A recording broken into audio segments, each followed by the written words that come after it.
ഇന്ന് നമ്മളോടൊപ്പം ഉള്ളത് അമൃത ഇൻസ്റ്റിറ്റ്യൂട്ട് ഓഫ് മെഡിക്കൽ സയൻസിൽ നിന്ന് professor head department of obstetrics gynaecology doctor Sudha. Doctor, ഈ PCOS എന്താണ്, ഒന്ന് വ്യക്തമാക്കാമോ? PCOS എന്ന് പറഞ്ഞാൽ ഒരു ഹോർമോണൽ ഇംബാലൻസ് ആണ്. അത് ഓവറി എഫക്റ്റ് ചെയ്യണേ. അപ്പം മെൻസസ് കറക്റ്റായിട്ട് വരില്ല. ആൻഡ് അപ്പം അൾട്രാസൗണ്ട് ചെയ്യുമ്പോൾ ഓവറിയിൽ ചെറിയ ചെറിയ ഫോളിക്കിൾസ് ആയിട്ട് ഓവുലേറ്റ് ചെയ്യാത്ത ഫോളിക്കിൾസ് നിറയെ കാണും. അതിനാണ് PCOS എന്ന് പറയുന്നത്. ഓക്കെ. അപ്പോൾ ഡോക്ടർ, ഈ PCOSും PCODയും തമ്മിലുള്ള ഡിഫറൻസ് ഒന്ന് പറയാമോ?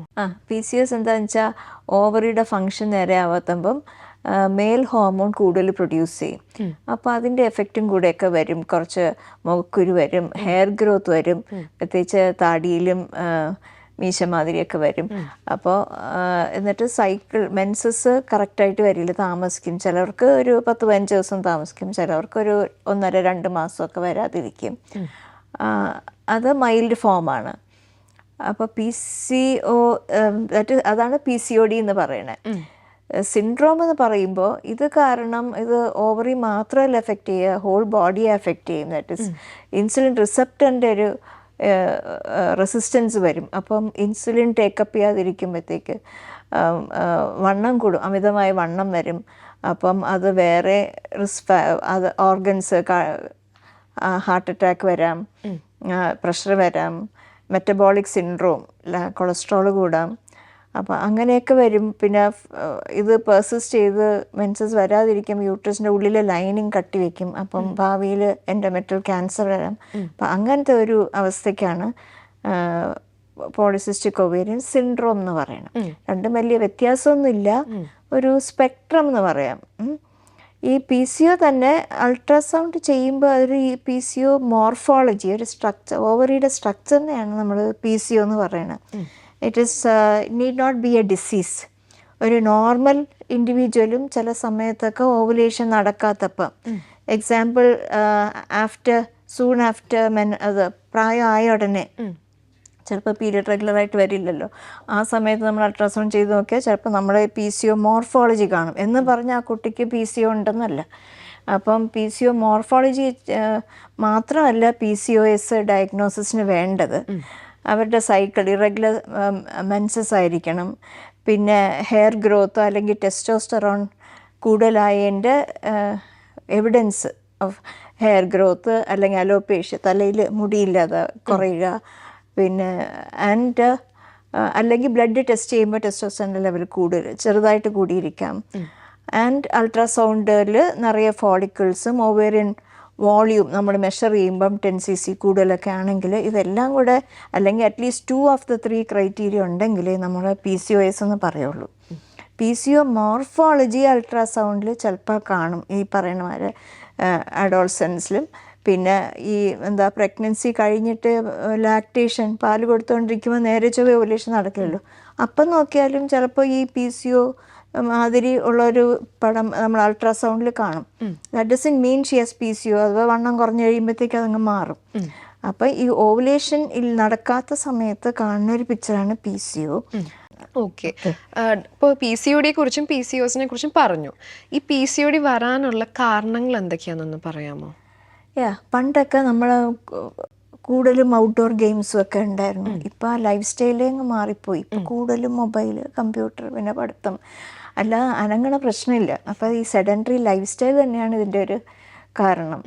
ആൻഡ് ദെൻ പിന്നെ നമ്മുടെ ഈ ആഹാരത്തിന് വലിയതായിട്ട് മെനക്കടയൊന്നും വേണ്ടല്ലോ, ഒന്ന് ഫോണെടുത്ത് സ്വിഗ്ഗിയെ വിളിച്ചാൽ മതിയല്ലേ. അപ്പോൾ കൂടുതലും ഓയിലി ഫുഡ്, ഫാസ്റ്റ് ഫുഡ്, പിന്നെ ഡ്രിങ്ക്സ്, ഇതിനൊക്കെ കുറച്ച് കാലറി കൂടുതൽ, കാർബോഹൈഡ്രേറ്റ് കൂടുതലുള്ള ഡയറ്റ് എല്ലാം കൂടെ ആകുമ്പോഴാണ് ഈ PCODയുടെ ഇൻസിഡൻസ് സൊസൈറ്റിയിൽ ഇപ്പോൾ കുറച്ച് കൂടുതലാണ്. ഈ ഒരു 20% ആൾക്കാർക്കും ഇപ്പം വേണമെങ്കിൽ PCOD ഉണ്ടെന്ന് പറയാം. ഓക്കെ ഡോക്ടർ, ഇപ്പോൾ ഒരു പേഷ്യൻറ്റിന് PCODയിൽ പ്രകടമാകുന്ന ലക്ഷണങ്ങൾ എന്തൊക്കെയായിരിക്കും PCOD ഉള്ള ഒരു വ്യക്തിക്ക്? സാധാരണ അവർ വരണത് മാസക്കുഴി തെറ്റി, പിന്നെ പെട്ടെന്ന് വണ്ണം വെക്കണ, ആഹാരം കഴിക്കാതിരുന്നിട്ടും വണ്ണം കുറയണില്ല എന്നൊക്കെ പറഞ്ഞാണ് യൂഷ്വലി വരുന്നത്. അല്ലെങ്കിൽ മുഖത്ത് മുടി, അപ്പോൾ എസ്പെഷ്യലി കുട്ടികൾ അഡോളസെൻറ്റ് ഗേൾസ് ഒക്കെ ആകുമ്പോൾ വെരി സെൻസിറ്റീവ്. അപ്പോൾ വീട്ടിൽ നിന്ന് കുറേ വഴക്കൊക്കെ കേട്ടായിരിക്കും വണ്ണം കുറയ്ക്കണം, അനങ്ങില്ല, ദേഹം അനങ്ങില്ല. അപ്പോൾ നമ്മളും കൂടെ പറയുമ്പോൾ അവർക്ക് ഭയങ്കര ഡിപ്രഷൻ ഇസ് വൺ ഫാക്ട്. അവർ ഭയങ്കര കോൺഷ്യസ് ആണ് അവരുടെ ബോഡിയെ പറ്റി. അപ്പം എന്ത് പറഞ്ഞാലും ബോഡി ഷെയ്മിങ് എന്നവർ പറയും. അപ്പം വി ഹാവ് ടു ബി, നമ്മൾ ഭയങ്കര ശ്രദ്ധയോടെ അവരുടെ അടുത്ത് സംസാരിക്കണം. അപ്പോൾ കുറച്ച് ഡിപ്രഷൻ അവരുടെ ഇടയിൽ കുറച്ച് കൂടുതലാണ്. ദേ കം വിത്ത് ഇങ്ങനെ അമിതമായ വണ്ണവും പിന്നെ പീരിയഡ് തെറ്റുന്നു, പിന്നെ ഹെയർ ഗ്രോത്ത്, ഇതൊക്കെ ആയിട്ടാണ് അവർ യൂഷ്വലി നമ്മുടെ അടുത്ത് വരിക, ലക്ഷണങ്ങൾ എന്ന് പറയാൻ. ഡോക്ടർ, ഈ PCOD ഉള്ള ഒരു പേഷ്യൻറ്റിന് പ്രഗ്നൻസി ബുദ്ധിമുട്ടാവുന്നതിനുള്ള കാരണം എന്താണ്? പ്രഗ്നൻസി ആവണമെങ്കിൽ ഒന്ന് അനാറ്റമി, യൂട്രസ് ഓവറി ഒക്കെ നോർമലായിരിക്കണം. പിന്നെ മെയിൽ ഫാക്ടർ ഉണ്ട് ഒരു 30, അതായത് സെമൻ നോർമലായിരിക്കണം. ബീജം കൗണ്ടൊക്കെ വേണം, സ്പേംസിൻ്റെ കൗണ്ടും അതൊക്കെ വേണം. പിന്നെ ഉള്ളത് ഓവറി ഫങ്ഷൻ ചെയ്യണം. അനാറ്റമി മാത്രം സ്ട്രക്ചർ നോർമലായാൽ മാത്രം പോരാ, അത് ഫങ്ഷൻ ചെയ്യണം. എല്ലാ മാസവും അണ്ട ഉൽപാദനം വേണം. അപ്പോൾ PCOD മെയിൻ പ്രോബ്ലം വെച്ചാൽ ആ അണ്ട ഉൽപാദനം നേരെ ചൊവ്വേ നടക്കുന്നില്ല. അതുകൊണ്ടാണ് പ്രഗ്നൻസി ആവാൻ പ്രയാസമുള്ളത്. പക്ഷെ അത് മരുന്ന് കൊടുത്ത് ശരിയാക്കാവുന്നേ ഉള്ളൂ. ഓക്കെ, ഈ PCOD നമുക്ക് പെർമനൻ്റ് ആയിട്ട് ക്യൂർ ചെയ്യാൻ പറ്റുമോ? ഇല്ല, അതൊരു ലൈഫ് സ്റ്റൈൽ ഡിസീസാണെന്ന് ആദ്യം മനസ്സിലാക്കണം. ഇപ്പോൾ ഡയബറ്റീസ് പോലെ അതൊരു പെർമനൻറ്റ് ക്യൂർ ഉണ്ട് ഇല്ല. പക്ഷേ ലോട്ട് ക്യാൻ ബി മാനേജ് ബൈ എക്സസൈസും നമ്മുടെ ലൈഫ് സ്റ്റൈൽ മാനേജ് ചെയ്താൽ തന്നെ അത് കുറേയൊക്കെ നമുക്ക് കൺട്രോൾ ചെയ്യാൻ പറ്റും. അപ്പോൾ ഒരു 40 minutes വാക്കിംഗ് എ ഡേ, പിന്നെ എയറോബിക് എക്സസൈസ് ഇടയ്ക്കിടയ്ക്ക്. അപ്പം അങ്ങനെയൊക്കെ ചെയ്ത് നമ്മളെ ബോഡി ഫാറ്റ് കുറച്ചാൽ 5% ബോഡി വെയിറ്റ് കുറച്ചാൽ തന്നെയും അണ്ട ഉൽപാദനമൊക്കെ നടക്കും, പീരീഡൊക്കെ അങ്ങ് റെഗുലർ ആവും. അത് ഞാൻ എപ്പോഴും പറയാറുണ്ട്. അത് മെയിൻറ്റെയിൻ ചെയ്ത് പോകത്തക്ക രീതിയിലുള്ള എക്സസൈസ് പറഞ്ഞു കൊടുക്കണം. ഇപ്പം ഒരുപാടൊക്കെ പറഞ്ഞാൽ അവർ ചെയ്യില്ല. അപ്പോൾ ഒരു 5 kg ഒരു മാസം കൊണ്ട് കുറയ്ക്കാനും പറ്റില്ല. ഒരു അറ്റ്ലീസ്റ്റ് 3-4 months അവർ കുറച്ചാലും മതി. അപ്പം എന്നും അത് മെയിൻറ്റെയിൻ ചെയ്ത് പോകുകയും വേണം. ലൈഫ് ലോങ് മെയിൻറ്റെയിൻ ചെയ്യണമെന്ന് ആണ് അതിൻ്റെ. അപ്പം ഒരു ഡെയിലി 40 minutes വാക്കിംഗ് റുട്ടീൻ ആക്കണം. പിന്നെ ഡയറ്റ് ഒന്ന് ശ്രദ്ധിക്കണം, കാർബോഹൈഡ്രേറ്റ് കുറവുള്ളതും and more of vegetables, fruits ഒക്കെയുള്ള, റദർ ദാൻ സ്വീറ്റ്സ്. സ്വീറ്റ്സ് അവർക്ക് ഭയങ്കര ഇഷ്ടമായിരിക്കും ഇങ്ങനെയുള്ളവർക്ക്. അപ്പം സ്വീറ്റ്സ് കുറയ്ക്കുക, കട്ട് ചെയ്യുക. പിന്നെ കുറച്ചുകൂടെ പ്രോട്ടീനും ഫൈബറും ഉള്ള ഡയറ്റ്. ഒരു ഈ സ്നാക്സിന് ബിസ്ക്കറ്റിനൊക്കെ പകരം വെജിറ്റബിൾ സാലഡായിട്ടോ ഫ്രൂട്ട്സ് ആയിട്ടൊക്കെ റീപ്ലേസ് ചെയ്യാം. അപ്പം ചോറിൻ്റെ അളവ് കുറയ്ക്കുക. ഒരു 1.5 കപ്പ് ചോറ് മാത്രമേ ഉച്ചയ്ക്ക് കഴിക്കാവൂ. ഒരു രാവിലെ 7 AM to 7 PM, 7 PM കഴിഞ്ഞാൽ ഒന്നും കഴിക്കാതിരിക്കുക. അങ്ങനെയൊക്കെ ഒന്ന് ശ്രദ്ധിക്കുക. രാത്രി 2 ചപ്പാത്തി, ഡാൽ, പ്രോട്ടീൻ കൂടുതലും. പിന്നെ അങ്ങനെ വെജിറ്റബിൾ തന്നെ വേണമെന്നില്ല, ഒരു വലിയ ഓയിൽ ഒന്നും ഇല്ലാത്ത നോൺ വെജിറ്റേറിയനും കഴിക്കാം. തീരെ കഴിക്കാതിരിക്കാൻ പറഞ്ഞാൽ പറ്റില്ലല്ലോ. അപ്പം അങ്ങനെ അപ്പോൾ ഒരു ലൈഫ് ലോങ് നമ്മുടെ ലൈഫ് സ്റ്റൈലും ഡയറ്റും മെയിൻറ്റെയിൻ ചെയ്ത് we can control it to a great extent. മരുന്നില്ലാതെ തന്നെ ഇതൊക്കെ കുറേ കൺട്രോൾ ചെയ്യാൻ പറ്റും. ഓക്കെ ഡോക്ടർ, ഈ PCOD ഉള്ള ആൾക്കാർക്ക്, പേഷ്യൻസിന് നമ്മൾ ഇപ്പോൾ കഴുത്തിൻ്റെ ഇവിടെ ബ്ലാക്ക് പാച്ചസ് ഒരുപാട് കാണാറുണ്ട്. അതിൻ്റെ കാരണം എന്താണ്? അതിൻ്റെ കാരണം എന്താണെന്നറിയില്ല, but it is A marker. അത് നമ്മളുണ്ടോയെന്ന് നോക്കും. ബിക്കോസ് ഇൻസുലിൻ റെസിസ്റ്റൻസിൻ്റെ ഒരു മാർക്കറാണ്. നമ്മളെ ബോഡി ഗ്ലൂക്കോസ് യൂസ് ചെയ്യണമെങ്കിൽ പാൻക്രിയാസ് ഇൻസുലിൻ സെക്രീറ്റ് ചെയ്യണം. അപ്പോൾ ആ ഇൻസുലിൻ സെൽസിനെ എങ്ങനെ മോഡിഫൈ ത്രൂ ഇറ്റ്സ് റിസപ്റ്റേഴ്സ്. അപ്പോൾ ആ റിസപ്റ്റേഴ്സിൻ്റെ ഒരു സെറിൻ ഫോസ്ഫോറേഷൻ നേരെ ചൊവ്വേ നടക്കണില്ല PCOSൽ. അത് കാരണം ഇൻസുലിൻ ഗ്ലൂക്കോസ് അപ്ടേക്ക് ഇല്ല. അപ്പം അതുപോലത്തെ ഒരു ഇൻസുലിൻ റെസിസ്റ്റൻസ് ആണ് ആ മാർക്ക് റിഫ്ലക്റ്റ് ചെയ്യണത്. അപ്പോൾ അക്കാന്തോസിസ് ഉണ്ടെങ്കിൽ that means there is insulin resistance. അതുകൊണ്ടാണ് PCO ട്രീറ്റ് ചെയ്യാൻ നമ്മൾ ഡയബറ്റീസിന് കൊടുക്കുന്ന ഒരു ടാബ്ലറ്റാണ് കൊടുക്കണം, മെറ്റ്ഫോമിൻ എന്ന് പറയും. അപ്പം അത് ഇൻസുലിൻ സെൻസിറ്റൈസ് ചെയ്യും, ഇൻസുലിൻ റെസിസ്റ്റൻസ് കുറയ്ക്കും. ഇൻസുലിൻ്റെ ലെവല് PCOക്കാർക്ക് കൂടുതലായിരിക്കും അങ്ങനെയുള്ളവർക്ക്. ഓക്കെ ഡോക്ടർ, ഇപ്പോൾ ഷുഗറിൻ്റെ കാര്യം, ഇൻസുലിൻ്റെ കാര്യമൊക്കെ പറഞ്ഞു. ഈ ഷുഗർ ലെവലിന് PCOS ആയിട്ട് എന്തെങ്കിലും ഒരു ബന്ധമുണ്ടോ? ആ ഷുഗർ ഇപ്പൊ ഇൻസുലിൻ റെസിസ്റ്റൻസ് ഉണ്ടെന്ന് പറഞ്ഞില്ലേ, അപ്പൊ പിന്നെ ബ്ലഡ് ഷുഗർ ലെവൽ കൂടിയിരിക്കും അവർക്ക് ഭാവിയിൽ ഡയബറ്റീസ് വരാൻ സാധ്യത കൂടുതലുണ്ട്. ഓക്കെ ഡോക്ടർ, അതുപോലെ തന്നെ ഈ തൈറോയിഡ് വരുന്നവർക്ക് ഡെയിലി ബേസിസിൽ ടാബ്ലറ്റ് എടുക്കേണ്ടി വരും, നിർത്താൻ പറ്റില്ല എന്ന് പറയുന്ന കേട്ടിട്ടുണ്ട്. ഇതിൽ എത്രത്തോളം വാസ്തവമുണ്ട്, ഒന്ന് വ്യക്തമാക്കാമോ? തൈറോയിഡ് ഇപ്പോൾ തൈറോയിഡിൻ്റെ അളവ് കുറഞ്ഞാലും അവർക്ക് വണ്ണം വയ്ക്കാം. അപ്പം തൈറോയിഡ് റൂൾ ഔട്ട് ചെയ്യണം. ഇങ്ങനെ PCO, വണ്ണം, പീരിയഡ് തെറ്റണോ അങ്ങനെ പറഞ്ഞ് വരുന്ന ആൾക്കാർക്ക് അത് തൈറോയിഡ് കാരണമാണോ നമ്മൾ ആദ്യം റൂൾ ഔട്ട് ചെയ്യണം. അതൊരു ഡിഫറൻഷ്യൽ ഡയഗ്നോസ് ആയിട്ടാണ് PCO ആയിട്ട് വരുന്നത്. പിന്നെ PCO ഉള്ള ഒരു 10-15% ആൾക്കാർക്കും ചിലപ്പോൾ തൈറോയിഡ് പ്രോബ്ലം കാണാം. അത് പക്ഷേ നമ്മൾ തൈറോയിഡ് റീപ്ലേസ് ചെയ്യണം. ആൻഡ് ലൈഫ് ലോങ് അത് കണ്ടിന്യൂ ചെയ്യേണ്ടി വരും. അത് അവരുടെ TSH ലെവൽ അനുസരിച്ച് അവർ ടാബ്ലറ്റിൻ്റെ ഡോസ് അഡ്ജസ്റ്റ് ചെയ്യാൻ പറ്റും. ഈ തൈറോയിഡിൻ്റെ അഭാവം കൊണ്ട് PCOD അല്ലെങ്കിൽ PCOS വരാൻ സാധ്യതയുണ്ടോ?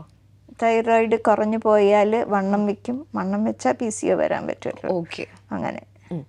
ഡോക്ടർ, നമുക്ക് ഈ PCOD ഉള്ള ഒരു പേഷ്യൻറ്റിന് ഫോളോ ചെയ്ത് വരാൻ പറ്റുന്ന ഒരു ഡയറ്റ് പ്ലാൻ ഒന്ന് പറയാമോ? ഡയറ്റ് പ്ലാൻ എന്നല്ല, എന്നാലും ഭക്ഷണ രീതിയെക്കുറിച്ച് ഒന്ന് വ്യക്തമാക്കാമോ? അതായത് കാർബോഹൈഡ്രേറ്റ് കുറയ്ക്കുക, ആൻഡ് പെട്ടെന്ന് ഡൈജസ്റ്റ് ചെയ്യുന്ന ഫുഡ് കഴിക്കാതിരിക്കുക. അപ്പോൾ നമുക്ക് തീരെ അവോയ്ഡ് ചെയ്യാന്ന് പറഞ്ഞാൽ ഭയങ്കര ബുദ്ധിമുട്ടായിരിക്കും നോർമൽ ലൈഫ് സ്റ്റൈലിൽ.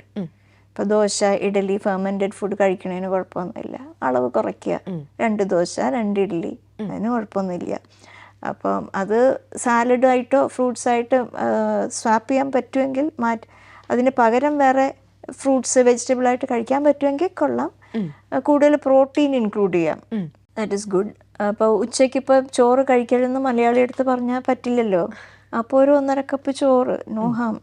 ബട്ട് കുറച്ചുകൂടെ പ്രോട്ടീനും വെജിറ്റബിൾസ് കൂടുതൽ കഴിക്കുക, ചീര, ഫൈബറുള്ള വെജിറ്റബിൾസ് ഒക്കെ കൂടുതൽ കഴിക്കുക. ചോറിൻ്റെ അളവ് എത്രയും കുറയ്ക്കാൻ പറ്റണം കുറയ്ക്കുക. അതുപോലെ തന്നെ രാത്രിയും കുറച്ച് നേരത്തെ കഴിക്കുക, താമസിച്ച് കഴിക്കാതെ. ഒരു 7 PM ഒക്കെ ആവുമ്പോൾ ഒരു ചപ്പാത്തി, വെജിറ്റബിൾസ്, ഡാൽ, പ്രോട്ടീൻ കഴിക്കാം. ചായ, കാപ്പി, ഷുഗർ, മധുരം ഇടാതിരുന്നാൽ വളരെ നല്ലത്. ഡോക്ടർ, ഈ PCOD വന്നു കഴിഞ്ഞാൽ അതുമായി ബന്ധപ്പെട്ട് പിന്നീട് വേറെ ഏതെങ്കിലും രോഗങ്ങൾ വരാൻ സാധ്യതയുണ്ടോ? ഈ PCOയിൽ ഈ ലൈഫ് സ്റ്റൈലും ദാറ്റ് ഈസ് ഡയറ്റും എക്സസൈസും ത്രൂ ഔട്ട് ലൈഫ് മെയിൻറ്റെയിൻ ചെയ്യണ അത്യാവശ്യമാണ്.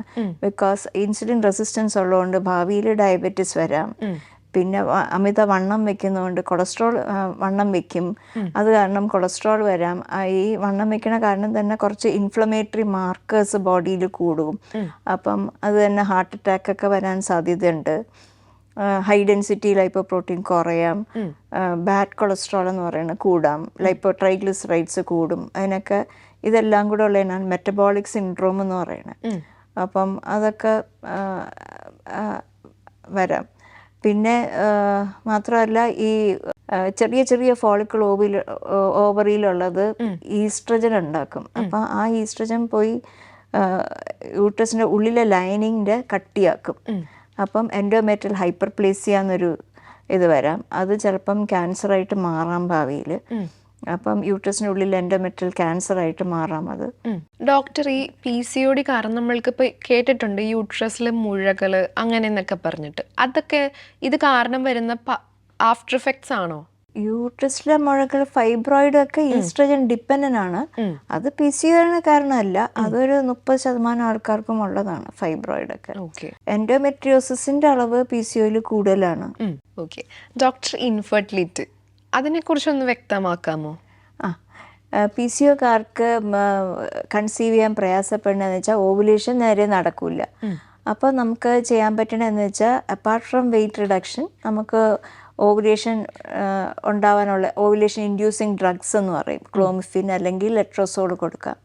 എന്നിട്ട് നമ്മൾ ഫോളിക്കുലർ സ്റ്റഡി, സോണോഗ്രാഫി എന്ന് പറഞ്ഞാൽ അൾട്രാസൗണ്ട് വെച്ച് ഫോളിക്കിൾ വലുതാവണുണ്ടോ, ഓവുലേറ്റ് ചെയ്യണുണ്ടോ എന്ന് നോക്കാം. എന്നിട്ട് നമുക്ക് ടൈം ചെയ്യാൻ പറ്റും നാച്ചുറലി, അല്ലെങ്കിൽ ഇൻട്രായൂട്രൈൻ ഇൻസെമിനേഷൻ വഴി.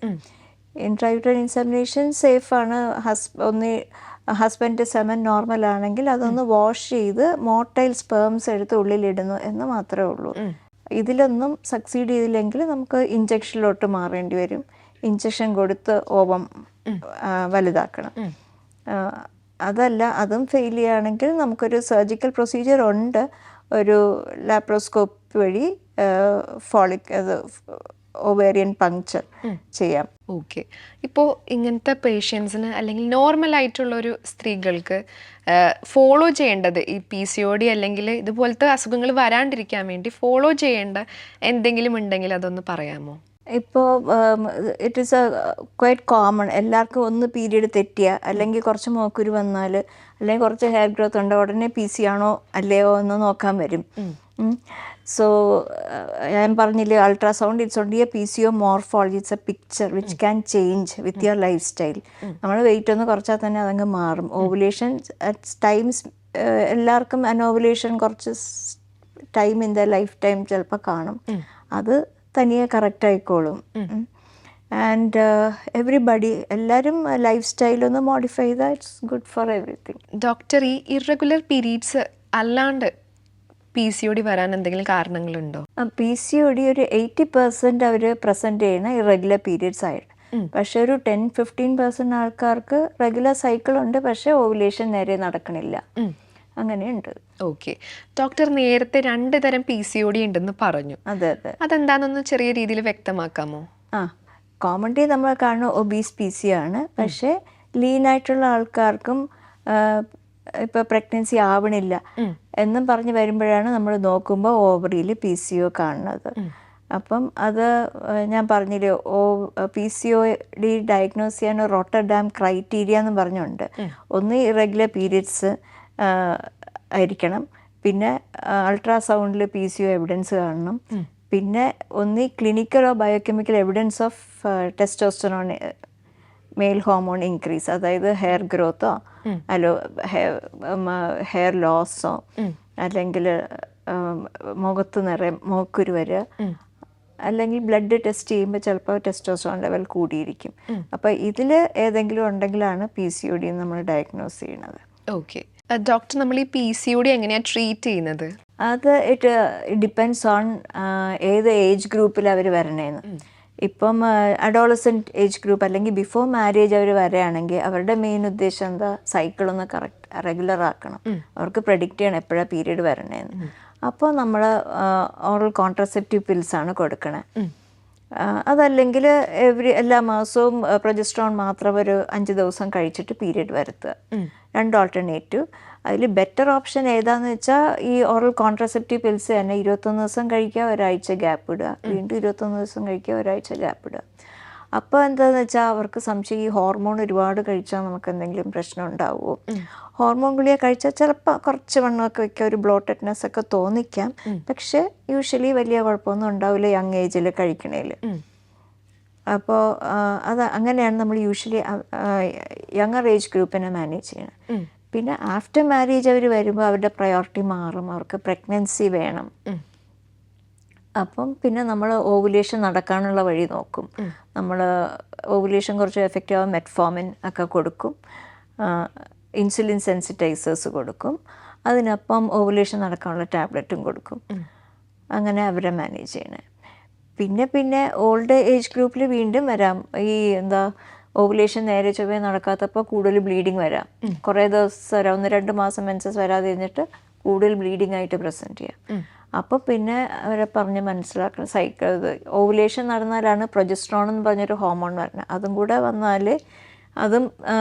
വന്നാൽ മെൻസസ് നോർമലായിട്ട് 4 ദിവസവും 4-5 ദിവസം കൊണ്ട് നിൽക്കത്തുള്ളൂ. അപ്പോൾ ആ ഓവുലേഷൻ നടക്കാത്തതുകൊണ്ട് പ്രൊജസ്ട്രോൺ അവിടെ ഇല്ല, അതുകൊണ്ട് 1-2 മാസം മെൻസസ് വരാതിരിക്കും, പിന്നെ ഹെവി ബ്ലീഡിങ് ആയിട്ട് വരും. അപ്പോൾ അതിനെ കറക്റ്റ് ചെയ്യാൻ പറ്റുന്നത് എന്താണെന്ന് വെച്ചാൽ നമ്മൾ പ്രൊജസ്ട്രോൺ കഴിച്ച് റെഗുലറായിട്ട് പീരീഡ് വരുത്തുക, ഇങ്ങനെ പീരീഡ് റെഗുലറായിട്ട് വരാത്തവർക്ക്. അപ്പം അങ്ങനെ ഓരോരുത്തരുടെ ആവശ്യം അനുസരിച്ചാണ് നമ്മളത് ട്രീറ്റ് ചെയ്യുന്നത്. ഓക്കെ. ഡോക്ടർ, ഈ PCOD ഒരു ഹെറിഡിറ്ററി രോഗമാണോ? അതെ. ഇപ്പോൾ കുടുംബത്തിൽ ആർക്കെങ്കിലും ഉണ്ടെങ്കിൽ ഡയബറ്റീസ് ഉള്ള മാതിരി PCOD വരാം. ലക്ഷണങ്ങളുടെ കാര്യം പറഞ്ഞപ്പോൾ എടുത്തു പറഞ്ഞ ഒരു കാര്യമാണ് ഹെയർ ഗ്രോത്ത്.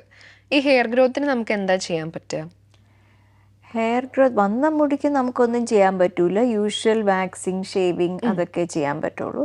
പക്ഷേ ഇനി വരുന്ന മുടിയുടെ അളവ് കുറയ്ക്കാൻ വേണ്ടി നമ്മളൊരു ആൻറ്റി ടെസ്റ്റോസ്റ്ററോൺ കൊടുക്കും. സൈപ്രോട്ടറോൺ അസെറ്റേറ്റ് എന്ന് പറഞ്ഞൊരു ഇതുള്ള പിൽസ് തന്നെ, ഈസ്ട്രജൻ പ്ലസ് സൈപ്രോട്ടറോണുള്ള ഡയൻ എന്നൊക്കെ പറയും, ക്രിംസൺ, അങ്ങനെ എടുത്ത് പറയണില്ല, ഒരുപാട് ബ്രാൻഡ്സ് ഉണ്ട്. അപ്പം അതേതെങ്കിലും, അതും ഇതേമാതിരി തന്നെ 21 ഡേയ്സ് കഴിക്കണം, ഒരാഴ്ച ഗ്യാപ്പ് ഇടണം. അങ്ങനെ കഴിക്കുമ്പോൾ ഒരു വർഷമൊക്കെ, ഈ ഹെയർ ഫോളിക്കിൾ ഒരു 6-12 മന്ത്സിലാണ് മുടി വളരുന്നത്. അപ്പം ഒരു വർഷമൊക്കെ കഴിച്ചാൽ അതിൻ്റെ എഫക്റ്റ് അറിയാൻ പറ്റുള്ളൂ. ഓക്കെ ഡോക്ടർ, ഇപ്പം നോർമലായിട്ടുള്ള സ്ത്രീകൾ അല്ലെങ്കിൽ ഗേൾസ് ഇപ്പോൾ ഒരു സാധാരണ നമ്മളിപ്പോൾ ഷുഗർ ഉണ്ടോ പ്രഷർ ഉണ്ടോ എന്നൊക്കെ ടെസ്റ്റ് ചെയ്യുന്ന പോലെ വൺസ് ഇൻ എ ഇയർ നമ്മളിത് ടെസ്റ്റ് ചെയ്ത് നോക്കേണ്ട ആവശ്യമുണ്ടോ, എൻഷുർ ചെയ്യേണ്ട കാര്യമുണ്ടോ? ഇപ്പോൾ PCOയുടെ ഇൻസിഡൻസ് കുറച്ച് കൂടുതലാണ് ഇപ്പോഴത്തെ പോപ്പുലേഷനിൽ. എന്നാലും നോർമൽ ആൾക്കാർ വെറുതെ പോയി ടെസ്റ്റ് ചെയ്യേണ്ട കാര്യം ഇല്ല. എന്നാൽ തന്നെയും PCO കുറേ അണ്ടർ ഡയഗ്നോസ്ഡ് ആണെന്ന് പറയും. ബിക്കോസ് അൾട്രാസൗണ്ട് നോക്കുമ്പോഴാണ് ഈ പോളിസിസ്റ്റിക് അപ്പിയറൻസ് കാണുന്നത്. പക്ഷേ എങ്കിലും ഞാൻ നേരത്തെ പറഞ്ഞ മാതിരി PCO മോർഫോളജി എന്നും പറഞ്ഞ് PCOD എന്ന് ലേബിൾ ചെയ്യണ്ട. ലേബിൾ ചെയ്ത് കഴിഞ്ഞാൽ പിന്നെ അവർ അതിനെപ്പറ്റി പറയും, PCO ഉണ്ടോ ചോദിച്ച് വീണ്ടും വരും. അപ്പോൾ അങ്ങനെ ചിലപ്പോൾ അൾട്രാസൗണ്ടിൽ നമ്മൾ കാണും ഒരു PCO മോർഫോളജി. അത് ഞാൻ ഈ പറയുന്ന മാതിരി വെയിറ്റ് കുറയുമ്പോഴും അല്ലെങ്കിൽ ആ മെറ്റബോളിസം അങ്ങ് ശരിയാകുമ്പോഴത്തേക്കും അതങ്ങ് ശരിയായിക്കോളും. ഓക്കെ, ഞങ്ങൾക്ക് ഒത്തിരി വാല്യുബിൾ ഇൻഫർമേഷൻസ് ആണ് ഡോക്ടർ ഷെയർ ചെയ്തത്. Thank you so much doctor.